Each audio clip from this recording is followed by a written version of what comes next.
next time they shine your light in the sky, don't go to it. The bat is dead. Bury it. Consider this mercy. Tell me.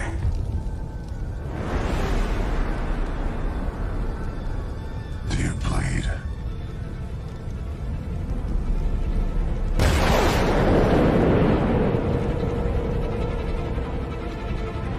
You will. Happy New Year, and we do have a new update from DC. Let's just share the screen.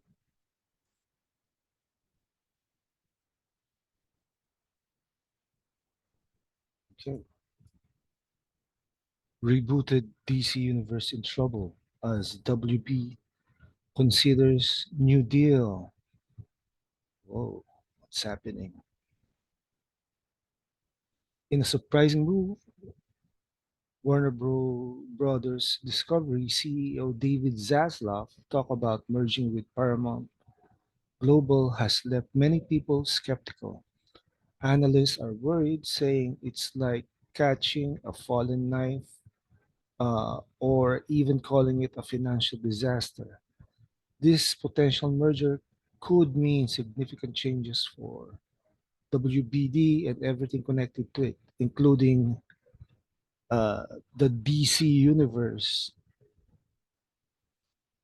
Experts are looking at three possibilities. One is WBD buying Paramount, but that's seen as a bad idea due to a lot of money problems. Another option is both companies merging using only their stock, which isn't too bad but doesn't give cash to Paramount's top owners. The third option is, of course, WBD first getting national amusements before merging with Paramount, seen as the safest choice.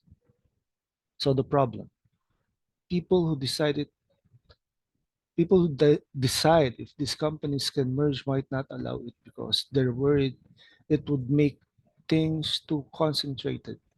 Also, figuring out how to pay for this big deal is a challenge. WBD might need 2 years to have enough money, so they might have to use stocks, but that brings its own issue. So, what does it mean for the DC universe?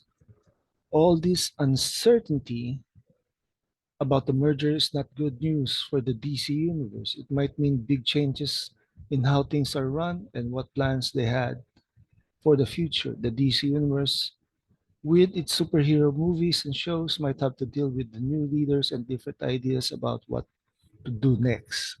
Uh oh. Some smart people have different ideas, like putting together Warner Bros.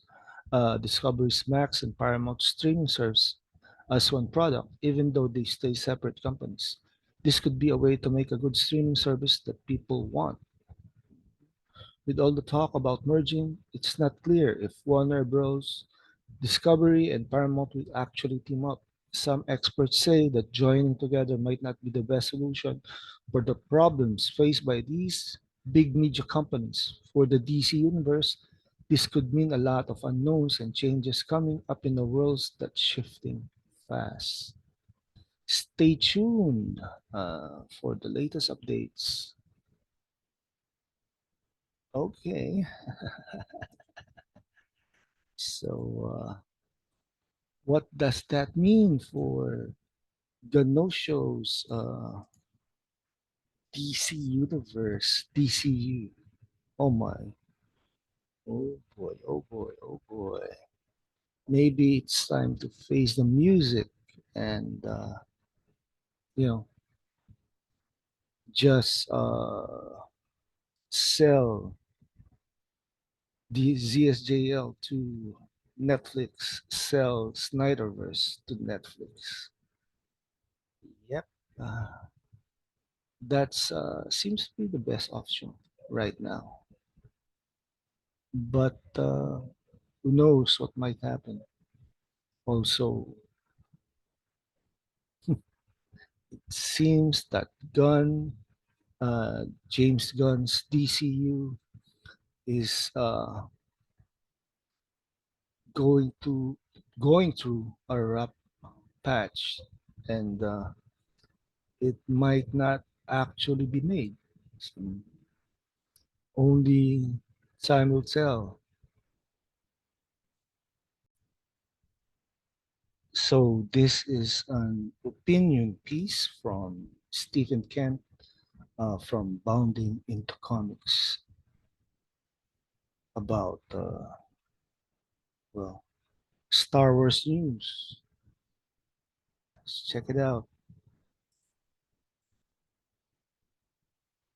So Ahsoka villain Baylan Skull worked because he too is tired of the struggle in the Star Wars franchise. Oh, so a few things in the Disney era of Star Wars had landed quite as well as Baylan Skull, the former Jedi Knight turned mercenary, performed by the late British actor Ray Stevenson. From the moment Skull and his apprentice Shin Hati arrived in the New Republic cruiser at the start of Ahsoka's debut episode on Disney Plus, he became something of a show stealer in the series.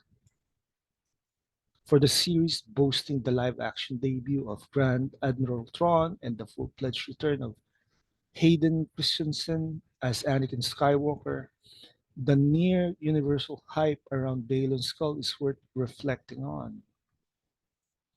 Why did this mercenary wandering in the middle between darkness and light in the galaxy speaks to many Star Wars fans? I think it's because his exhaustion with the proverbial bullcrap of the Empire mirrors his own as fans. Ooh, that's nice. Baylan Skull is a seeker. Despite being estranged from the Jedi Order and not aligned with the Sith, he is in search of something deeper than the perpetual holy war between the galaxy's force-wielding factions, Jedi versus Sith, Republic versus Empire, First Order versus Resistance. Skull has come to understand that this is a cycle that will never end.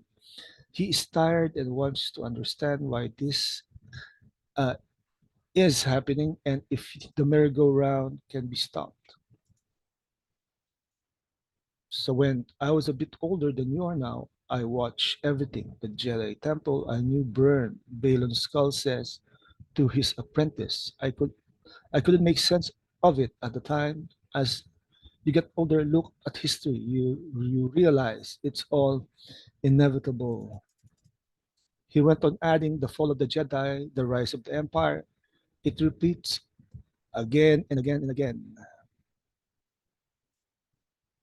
This man is so tired. In Balin's voice, you can feel the frustrated ennui, which is a credit to Stevenson's performance throughout Ahsoka. It's hard not to see Balan Skull as a neutral character, the elusive gray Jedi ideal that has long been tossed around within Star Wars fandom. Jolie Bindu, Vergeri, Cade Skywalker, and even Revan come to mind in this category. Balan's soft-spokenness, cool demeanor, and disciplined way of doling out violence make him something more than your average Star Wars villain. He kills occasion. He enjoys this kind of thing. The scenes Stevenson didn't view Balan Skull as a villain at all.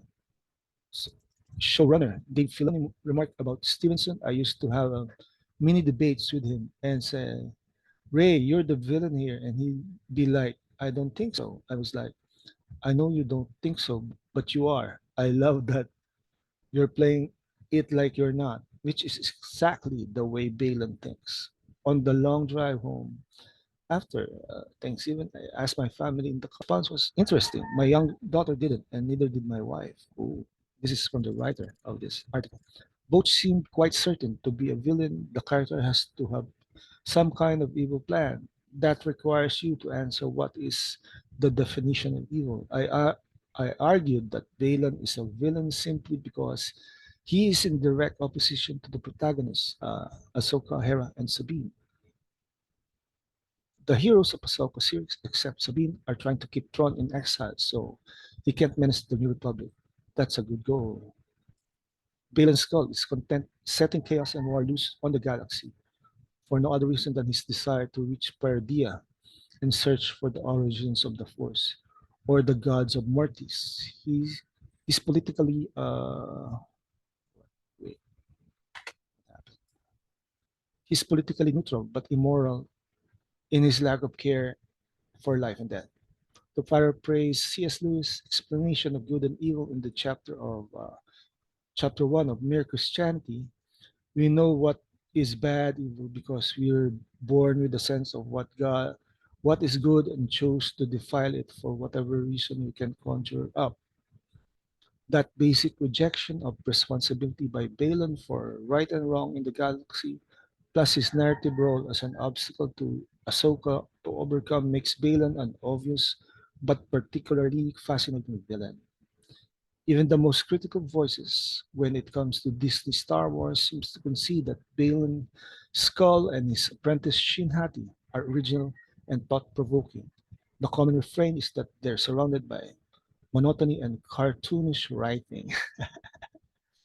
I don't feel that way about the Ahsoka series, but it's always great to see Star Wars fandom come to a general point of agreement on something, albeit one isolated aspect of a larger and stagnating continuum. We live in jaded times. People are lonely, low on trust, afraid of the future, estranged from the past, and disgusted with the present. Characters like Baylan Skull come out of nowhere and capture that energy in just the right way. Yeah, I agree. He is a weary he's weary of Star Wars and want to know what this was all about in the first place. Asked my Mitsu Baylan. Yeah. So this was written by Stephen Kent again.